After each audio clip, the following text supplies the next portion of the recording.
This is Supported Sexy, episode 458, with doula and perinatal wellness expert, Anjelica Malone. Welcome to Supported Sexy. I'm your host, Elaine Fluker, entrepreneur, author, and founder of Chic Rebellion Media. 5 days a week, Monday through Friday, I bring you inspiring women entrepreneurs who share their wins and lessons to help you take your business to the next level.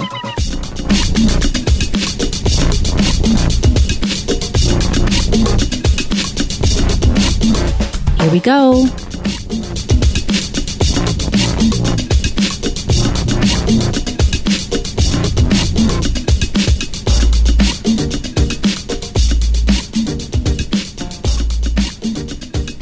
Hi, everyone. Welcome to a new episode of Supported Sexy. I'm excited to have you here. You know, it just would not be the same without you. And if you are a superstar, you know you're a superstar. You're ready to shine. You're tired of being a best kept secret. If you're looking to get the word out about yourself and your business, I want you to consider podcast guesting. Now, if you haven't done it before, no need to worry. I have a free guide for you on how to be an unforgettable podcast guest. Just go to girlonpodcastgift.com. Again, that's girlonpodcastgift.com. A free guide on how to be an unforgettable podcast guest and get your message out there. Get invited back on shows again and again. girlonpodcastgift.com. Now, our guest today is Anjelica Malone, and Anjelica, as I mentioned in the intro, is a doula and a perinatal wellness expert. She is very passionate about making sure that women have a voice during and after their pregnancy. So we talked about that in this episode. Now, of course, I realize all of you listening are not pregnant, although wouldn't that be a beautiful thing? But I did think it was great to have her on to talk about her business, what she's obviously passionate about, but also for us to think about ways that we can make sure that we have our own voice, that we are standing up for ourselves during pregnancy, certainly after pregnancy, for other women that we know in our lives. And Anjelica and I talk about her business as a doula also. How does she have that set up? How does it work? She also offers books for you in the birthing process if you are pregnant. Also, what you might not know about the dangers of women dying during childbirth. And we actually talk about the article that Serena Williams did recently, if you're listening to this in real time. So recently, and I believe it was in Vanity Fair, where she talked about her own struggles in giving birth and how she felt like if she wasn't a celebrity, a well-known person, maybe she might not have got the best care that she got. In fact, I think in the article, she talked about even struggling then to have her own voice. So we talk about that a little bit too. So while you're listening, pregnant or not, I want you to think about, again, how are you using your own voice? How are you being an advocate for yourself? And how can you be an advocate for someone else? All right. So now, without further ado, Anjelica Malone. So Anjelica, thank you so much for joining us on an episode of Supported Sexy. I'm excited to chat with you. Thank you. I'm excited to chat with you too, Elaine. Excellent. So our first question, when did you first fall in love with entrepreneurship? Okay, so this is such a good question because as I was thinking about it, I'm thinking, I don't know when that happened, but I think what happened for me was I first fell in love with my craft. And then I realized in order to actually spread my message and spread what I wanted women to know more about, it had to become a business. And because it came from that place, I think I just naturally fell in love with entrepreneurship. So I realized in order to serve women who are getting ready for pregnancy, help women with the postpartum stuff, all of that, it needed to be a business. And so at least for me, it needed to be a business. And so that's kind of how I fell in love from the very beginning. Did you feel like it needed to be a business because you needed some structure around it, or you needed some to monetize it so you could do more of it? Or what was it for you what do you feel like was the moment or just circumstance where you thought, I need to make this into a business? I think a little bit of everything you just said. So one, it did need to be monetized. I couldn't continue just to do it as a hobby. Mm-hmm. There did need to be structure around it so that it was taken seriously, because I think sometimes women's health or birth and doula support can seem a little bit woo-woo or a little bit for a certain type of woman or very hippie-like, it can almost not be taken seriously, or it can be seen as though it's only for a certain type of person. So I think by structuring it, making it into an actual business, getting the education I needed and certifications to be taken seriously as a professional, all of that needs to happen. And of course, some of that costs money. And so there also needs to be a monetary portion to the work that I was doing. And then I also think, like, as I get out there and share my message, if I was not a professional and if I had not made it into like my profession and a business, I would have possibly only been seen as just a mom sharing her experience, or a mom being really passionate about something. And it goes beyond that for me. It definitely is beyond just a passion. It's a calling, and it's something that I hope will turn into advocacy work and speaking before the United Nations and things like that. And so I think it had to be just a bit more refined and structured and made into a business. Now, how do you feel like, or how would you define this calling? What would you say that this calling on your life is at this time? To change the way, especially women in the United States, but really all over the world, the way that women are supported as they navigate through pregnancy, birth, and motherhood. One, to help women to feel as though they have support and options. And so support from people who identify the way that they do. And that's not possible for everyone, but I think we do need to change the demographic of what people who support women going through childbirth. So the doctors, the nurses, the midwives, the doulas, all of that. So changing in that area, the demographic, but also making changes in the way that our government works, the way that policies are made, the type of services that women are able to receive, to change the way that the kind of care that women have access to. That's my calling. So I plan to go into midwifery. I'll be starting midwifery school in the fall and getting my thing. Yeah, I'll be getting my master's degree in midwifery with the hope that then I can provide not only midwifery care to women, but having a master's degree in it, I would be seen and be able to sit at the table with other professionals of higher education. So doctors and nurse practitioners and politicians and all of that, and be seen as a peer. So yeah, that is my calling. That's great. And what was your journey like to becoming a doula and becoming so passionate about this?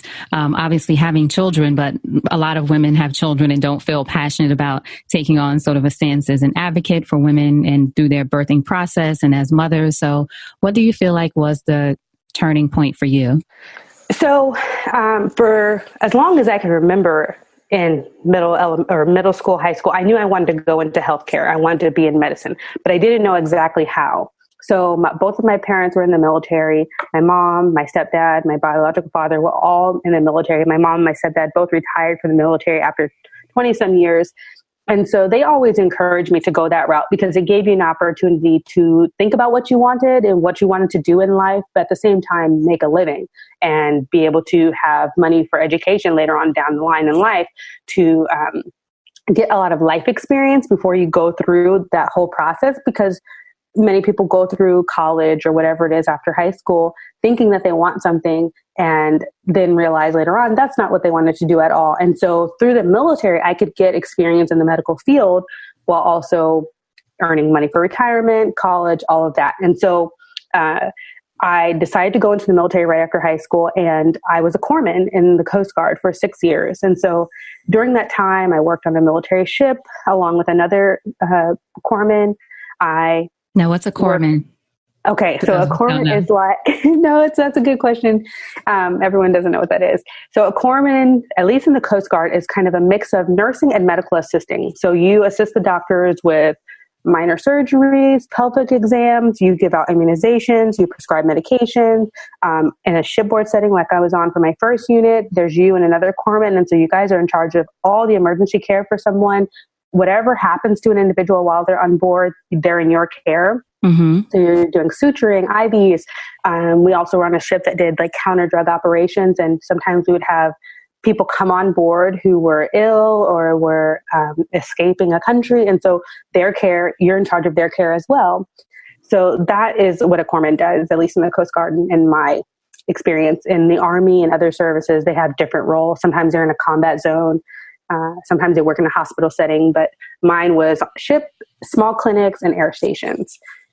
And how did that experience change you? Being in the Navy, not the Army. I know everybody's very sorry, the Coast Guard. No, the Coast Guard. Oh my gosh, so many branches. The Coast Guard. Yes.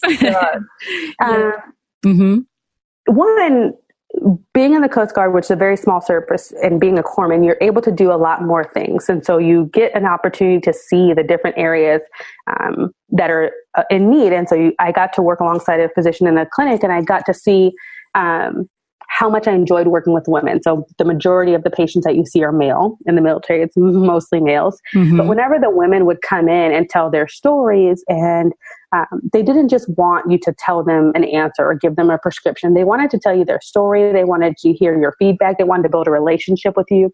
And I realized how much I loved that, loved building that sense of community and trust between provider and patient. And so that motivated me to go on once I got out to study medicine for a bit, or study pre-med, thinking that I wanted to go into obstetrics. But I later on, through my own birth experiences and working with a nonprofit organization in Buffalo called the Priscilla Project, where they pair a local woman like myself with either a refugee woman or a lower income woman having her first birth or a high risk pregnancy in the US. I was able to see, okay, no, I want to work in maternal health. I want to work with women having babies. And I want to be that provider that really is a part of the community, not just someone who they come and see in clinic or in a hospital. And so along that journey, I began to see that professional midwives who primarily see out of hospital births, so birth centers or home births, really get to build that rapport with their clients. They really are a part of the family. They're a part of ceremonies within the family. They're the ones that families want to keep in contact with, and they want to birth with you for multiple children that they have. It's a very traditional role, and it's really steeped in American culture, but we don't see it very much. So yeah, it's really shaped me into that kind of person today to want to do those things. Now, what is the difference between a midwife and a doula? Is there a difference? There is. So there are nurse midwives primarily and professional midwives. There are other ones, but if we were to keep it really simple, there are nurse midwives and professional midwives, and then there are doulas. So midwives play the role of a medical or healthcare provider. They're the actual ones who are checking the woman's blood pressure throughout pregnancy, checking to make sure her baby is growing well, make sure she's eating well. That's the actual person that's going to help deliver or catch her baby. So she takes on more responsibility. A doula is a support person. They are a non-medical person that provides emotional support, physical support, and educational information to a couple or a woman who's having a baby. And so they come prenatally and build up a relationship with the family, but they're also there during the birth itself to support the mother when the midwife or the doctor isn't there. Doulas also can support women having any type of birth experience. So you could be having a planned C-section, and really, I really recommend that all women have a doula, especially women of color and Black women in particular, because you are at increased risk of maternal mortality, unfortunately, and experiencing disparities in your healthcare experience, in having not the birth that you wanted. Now, really, in the United States, that is true for many races of women, but African-American women are at increased risk of that. And so doulas can be that kind of liaison between you and your provider and help you even during the birth experience when things can be really traumatic and crazy, to be that grounding person that you and your partner can look to for advice or information, whether, or your mother, if your mother is there, or your sister. She can really help you figure out how to navigate the system. She can even help you decide, hey, maybe my provider is not the right one for me. Maybe you went into this experience with, I don't know, say an OBGYN or something like that. And you're like, you know what? I don't think I'm getting the experience that I need. I don't think I'm being listened to. They can help you find either another OBGYN or help you find a midwife. So they're very important.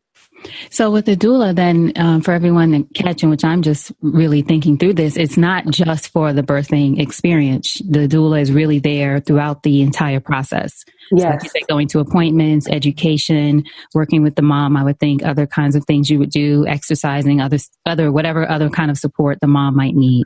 Yes. Mm-hmm. She is like what we would traditionally think of when we say like it takes a village to raise. Yes. So traditionally, women always had wise women around them when they were going through pregnancy, even before they had their babies. But in our culture, we don't always see that. And so a doula fills in for that. She is that person that you can call up throughout your pregnancy and say, okay, my provider said this. They want me to do this at the next appointment. I need to decide if I want to take this test or if I want to go in for an induction or whatever it may be. And she can give you all the current information on it. She's the one who helps you research that stuff. And doulas can be men as well, but primarily they are women. But the doula is just that person throughout the entire experience for a woman. And the midwife is more so for the birthing experience, or she or he could be there as well throughout the process. So midwives just usually there for the birthing experience. So if you have a nurse midwife, it's going to be very similar to when you see an OB-GYN. You go in for your prenatal appointment, right. You have about a 15 to 20 minute time slot. You check in, you do a urine test, they might measure your belly or do an ultrasound, but you don't really see them in between. You're not talking to them through text message, most likely. When you go in to deliver at a hospital, you could see them or you could see one of, 6 or 7 people in the practice. Now, so doctors and nurse midwives are similar in that way, typically, if they're treating clients in a hospital setting. Now, CPMs, which are certified professional midwives, who I was mentioning earlier, do out of hospital births. It's a different experience. I see. So generally, you're going to go either to their office or they're going to come to your home and do all the prenatal exams.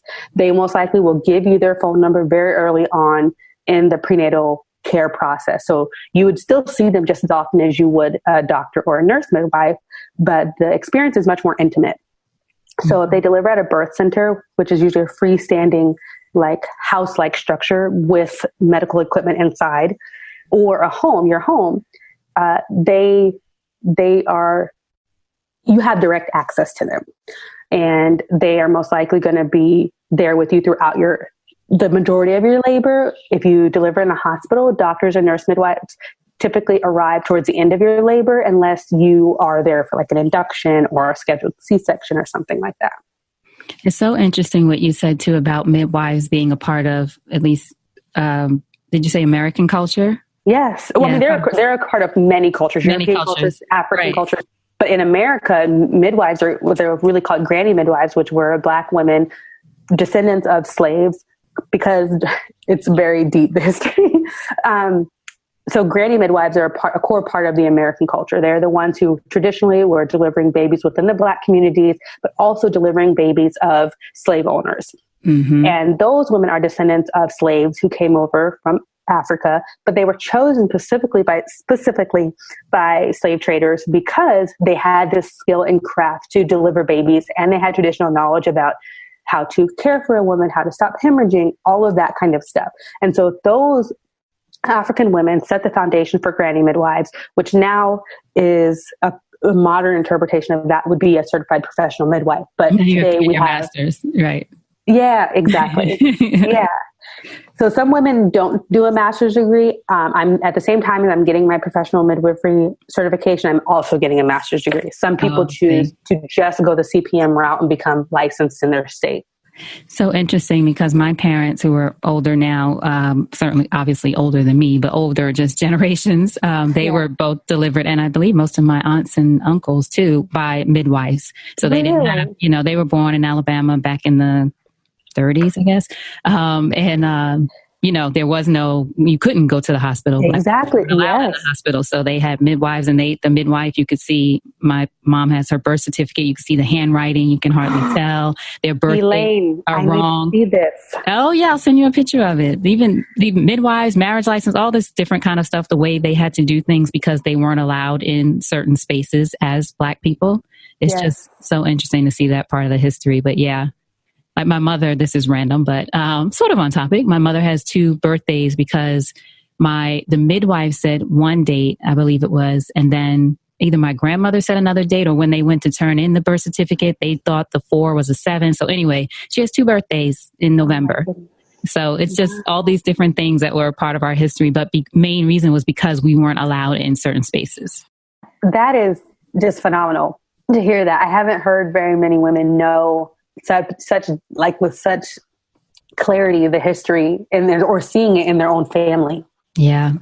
Very interesting. So I know something that you posted about was Serena Williams's article in Vogue, where she revealed her struggle with postpartum depression and the dangers women, especially Black women, as you talked about, some face with death during childbirth. So what do you want moms to know about this, and what are the ways that we can prepare ourselves? Yeah, so this is extremely important. And when I saw the cover that Serena was on, and then I saw an excerpt from her article, I was like, okay, hopefully change is coming, because this is really important. So she shared about her experience in the hospital after giving birth, and she has a history of blood clots. She explained that. And blood clots can lead to an embolism, or where a blood clot pretty much gets stuck. So a pulmonary embolism would be that happens in your lungs, and it's fatal. But embolisms, eclampsia, things like that are not common, but they do happen after birth. And what we're seeing among Black women is that they're not always being listened to by their provider, not just postpartum, but throughout the whole experience of being pregnant, prenatal care, and all of that.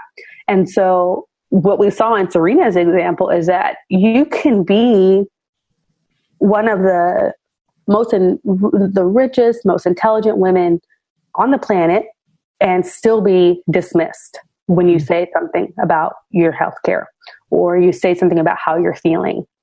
And if you begin to ask, this is not uncommon. Very many women say, I was not listened to. I told them I was having chest pain, or I told them I was feeling sick, or I had swelling, and they're being dismissed. And so what women really need to know is that you have to become educated before you even become pregnant, but even more so during your pregnancy. If you don't know a lot about regulations, you don't know a lot about hospital procedures, or you're still becoming aware of your options. And so education is the first thing. So reading articles, and not blogs by people who are not actually referencing scientific articles, but actually reading articles that are doing that. So the CDC, World Health Organization, that kind of stuff. The American Congress of Obstetrics and Gynecology, the American Academy of Pediatrics. Those are the places where you want to get your facts and your information, so that when you go into your provider's office and you tell them, I don't want to be scheduled for a C-section. I know you're telling me this, this, and this, but I know that this is not actually a medical indication for a cesarean section or an induction or whatever it may be. And this is where a doula could come in as an advocate for you, right? Absolutely. This is definitely where your doula would come in for as an advocate. We also need to make sure that we are not going at it alone. Really, either having a partner, having a doula, having a friend be with you helps you to feel strong and stand strong in what you want. And so having other people around saying, she's saying this, she's saying that she wants this, or we know that we've written this in our birth plan, is a way to kind of back you up and get that extra support that you need. So there are some really good books as well. So I also recommend books called The Doula Guide to Birth by Ananda Lowe and Rachel Zimmerman. There's a book, The Pregnancy Book by Dr. Sears. There's also The Baby Book by Dr. Sears. There's the Beyond the Sling by Mayim Bialik. There's my book, Milk Boss 101, which helps you prepare for the breastfeeding experience you want, but also the postpartum experience you want. There's a book called The First 40 Days. All of these provide really good information that you can then present to your provider, or you can tell your family members so that they can help you have that experience that you want. I'm going to have to get this list from you. I'm writing down. I missed all the titles. I'm sorry. Okay, yeah. No, that's okay. I'll get it from you. We'll make sure for everyone listening, I'm sure women might want to get them, or get them for friends, or read them themselves. So we'll make sure we get a listing and get all the titles from Yeah, and it's important to begin reading it even before you have kids. A lot of women who are of childbearing age and are healthy get pregnant not really planning it.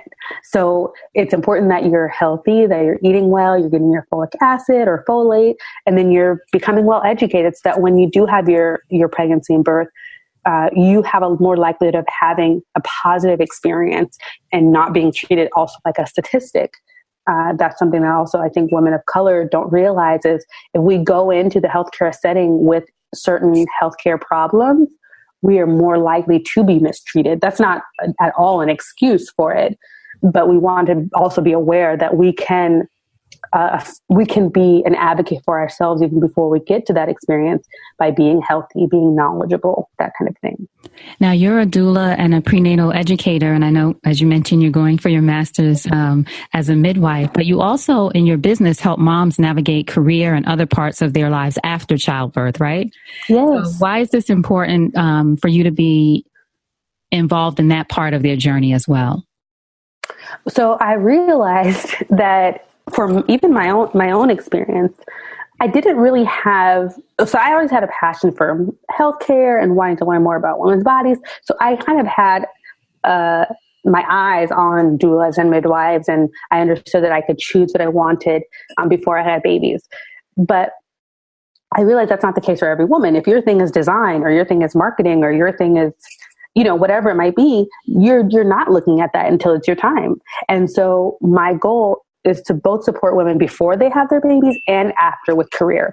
And so that's really just to help them think about, are you living in a way that is what you actually want? So it's career, it's relationships, it's your motherhood experience. I kind of bring that all into one through things like wombs gatherings, which stands for wellness of mind, body, and soul, where women come together of all life stages and they share stories. They are able to hear information from me. So I take a lot of what we just kind of talked about and I put it in a fun setting where there's food and, good drinks and stuff like that. But we talk about how to navigate it all. And because women get to hear other women's experiences, it's not me as a professional just saying, oh yeah, you should read this book, or you should research this, or you should really consider a doula. Another woman can say, she's right, because I wish I would have had that, or I had that and they really made a difference, or my partner really felt supported because we had, this kind of birth experience, or we had prepared in this way. So it's on both ends. So it's before pregnancy and after pregnancy, just helping a woman really create the experience and live the life that she wants and not feel pressured or pigeonholed to a certain way. Mm-hmm. On your website, actually, you talk about living the life that you want. Sort of one of the quotes I liked where it says, you learn to value living slow and finding my identity as a woman and mother beyond what's currently trending. So tell us what you mean by that as a mom. You have 2 children, right? I do. I have 2 girls. They're 5 and 3. They're so cute too. Thanks. Tell everyone what you mean by this, living slow and then finding your identity beyond what's trending. Yeah. So I most recently moved back to the mainland U.S. after 6 years of living on islands. So I lived in Puerto Rico and Guam. That's actually where I gave birth to both of my girls. And during that time, my life was literally put on hold. Before that, I was planning to go to medical school. I was studying biomedical sciences in college and working really hard to impress others and to be this ideal candidate and really just hustling. But long story short, my husband literally called me up one day while I'm studying in Starbucks and said, we're moving to Puerto Rico. And because of that, I had to put everything on hold and I had to really just slow down and think about what was important to me. And your husband's in the service too, right? He is. He's in the Coast Guard. Okay. So you were moving because of his job. Right. Yes. Okay. He got promoted. So when I got there, I began to realize the way that others were living that was not like where I come from. Where I came from, everyone was also in this hustle mindset. But there on the island, local women and expat women, or, however you want to describe them, were living their life kind of like what I've just been saying all along in the way that they wanted to live it. They had slowed down. There was no rush. You're not going to miss what's for you, I learned. You're going to always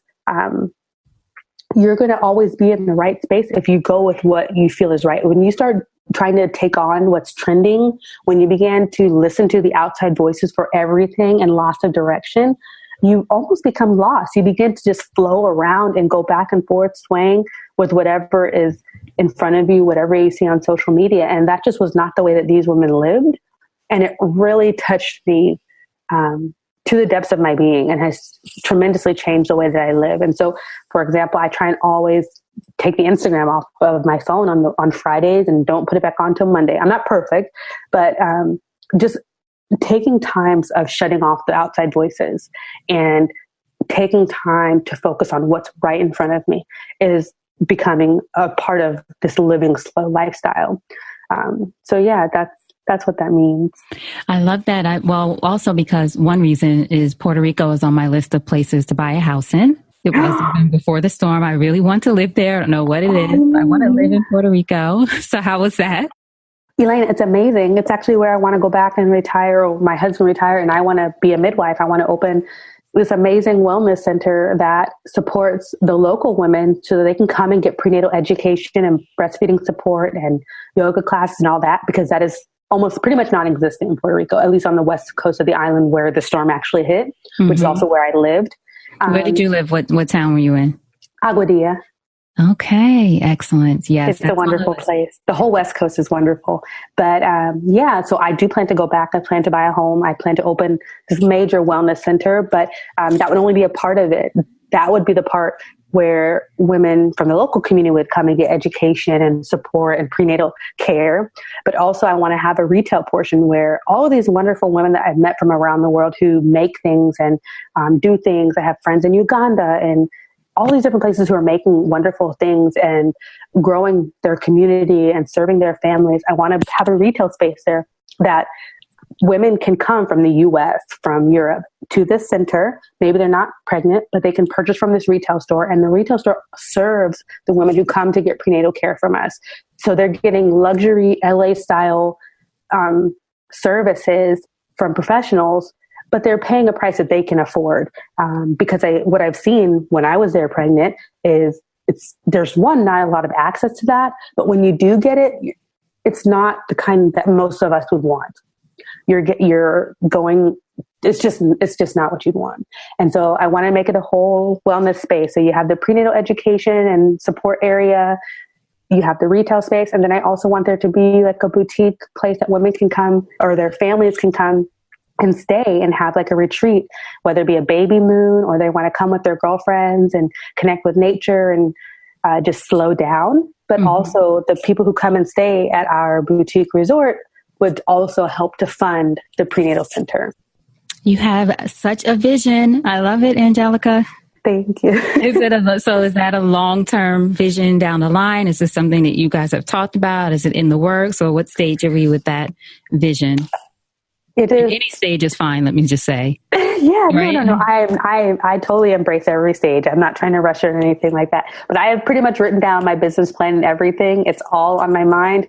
And I feel like something I learned here most recently is that here in Seattle, I'm in this season right now, getting my degree, meeting all these wonderful people, and I'm spreading the seeds of my vision.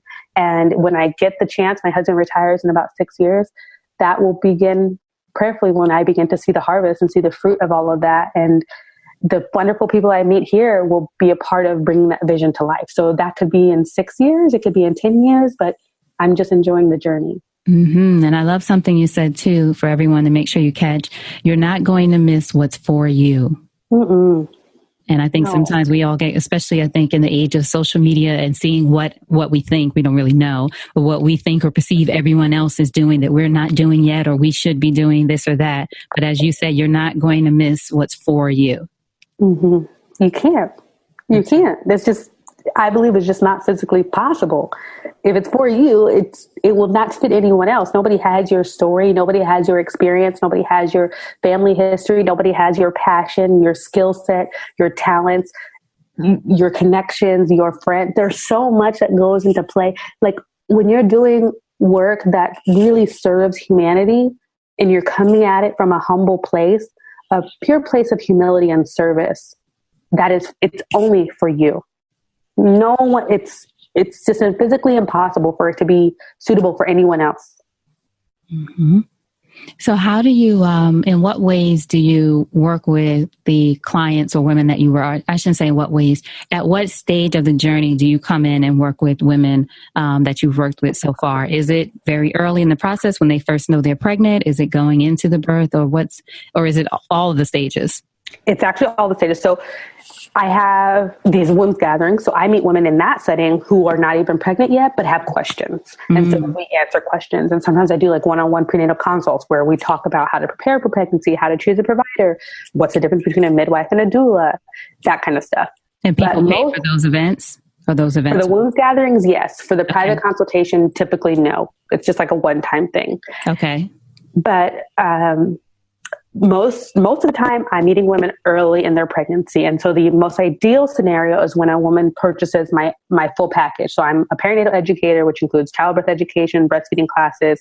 I'm a birth and postpartum doula. So the ideal package for a woman, especially a first time family, is to purchase that package where I come in early in your pregnancy and we do all the prenatal education together. So I come to your house with all the supplies that you would get at childbirth class, but I cater it to you and your family based on your living experience, your lifestyle. So if you guys are both planning on going back to work, I'm going to speak from that angle when it comes to how to support breastfeeding. Or if you're going to be working, I have like the women I'm seeing are women who are extremely driven, extremely passionate. And so they're thinking, I'm going to work to the very end. And so sometimes it's empowering a woman to go with that. And some other times it's giving her insight into this living slow idea that, hey, you can start taking it slow right now. You're not going to miss anything in your field that is for you. And then I'm there for the actual birth for them. So they're in the labor room or at home until we get to the labor place at the hospital or birth center, whatever it may be. And then I come to them postpartum for usually 2 to 3 or 2 to 4 visits, cooking, helping them figure out how to heal their bodies, how to breastfeed the baby, how to deal with family members, all of that. Would you say that packaging your services, just for women listening who might either be a doula or thinking about it, or an educator in childbirth or whatever it is, we talked earlier about the importance of making it into a business for structure and other reasons, but also for, do you think it helped, I should say, for you to package things to be able to offer it to your clients? Oh, yeah. Oh, yes. Because I started off primarily in lactation and just doing these one-time lactation visits at home for like $40 or whatever it was. And it did not work. You didn't get commitment from the clients. You would share information with them on how to be successful, and they would sometimes take it, or they would sometimes just be like, I don't feel like doing it. When I packaged them, people had to commit. So with my packages, you pay 50% upfront. And so that right there gets a level of commitment that you don't get when you just offer a service one-off. And so I really needed to really see success in the woman's eyes of what she's hoping for. We have to have time together. We have to have a commitment that we're going to continue to get together, that we're going to keep in communication. And so with packages, I saw more success with that. Excellent. So what would you say then entrepreneurship has taught you about yourself as a woman?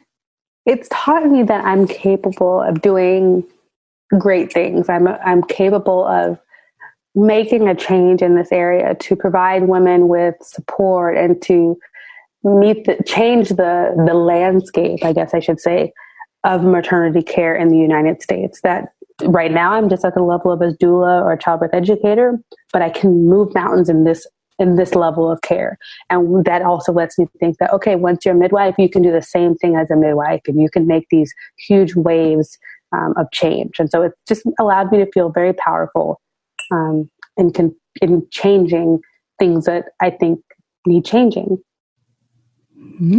So in closing, if you think over your life and career and you had the chance to thank only one person whose support was critical to you personally or professionally, who would that be, and what would you say? Absolutely. My husband. My husband is the one who helps me to care for our children, supports me when I feel like I can't do it anymore. He's the one who listens to me, has encouraged me this whole entire journey. We are not super close to our families. So we've been married 10 years, and we've just had each other for most of that time. And so when we were living in these remote places and we had, just a couple of friends, he was always there, and he's still the one who gets off work early if I need him to, and sacrifices. So I would just tell him, thank you. Beautiful. Is he excited about your business? Oh my gosh, yes. Yeah. That's good. That always helps. He is. Very good. Now, what are the ways that we can support you? Tell everyone how to find you. Of course, I'll have links to everything, but just so they can hear it. Yeah, so I'm on Instagram at Anjelica Malone, and that's Anjelica with a J. So ANJELICA That's where you can find me on social media. I also have a Facebook page, but I don't use it. So messaging me there or anything probably wouldn't be the best place to reach out to me. But then I also have my website, angelicamalone.com. And you can find interviews I do with amazing women from around the world, or you can just leave a comment on something that you read and you like. But you can email me through there. There's a contact link there that you can send me a message if you want. Send a message and tell Anjelica you heard her on Support is Sexy. Tell her what you heard about her. Thank you so much. And your website is beautiful too. So everyone, make sure you take a look for sure. Anjelica, thank you so much. Before you go, what's a parting piece of advice from you to our listeners about anything?